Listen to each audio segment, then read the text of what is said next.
Tinsab f'qagħda kritika l-mara ta' 34 sena residenti ħalsafi li tard il-ħadd filgħaxija qalet daqqiet ta' sikkina waqt argument. Brabta ma' dan il-każ il-pulizija qed iżżomm taħt arrest raġel ta' 33 sena wkoll minn ħalsafi.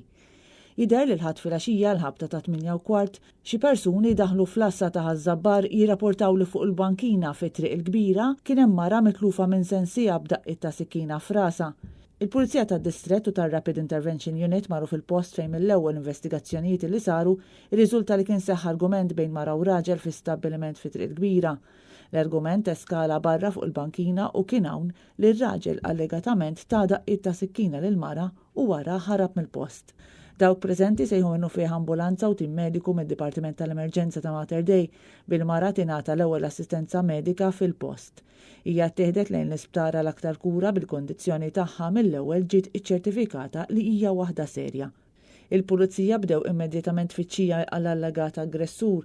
Ftit tal-ħin wara ir-raġel ta' ruħu bidejh fil-Kwartieri Ġenerali tal-Pulizija l-Florjana fejn daħal mimlidmija u anke kellu xi feriti fidu.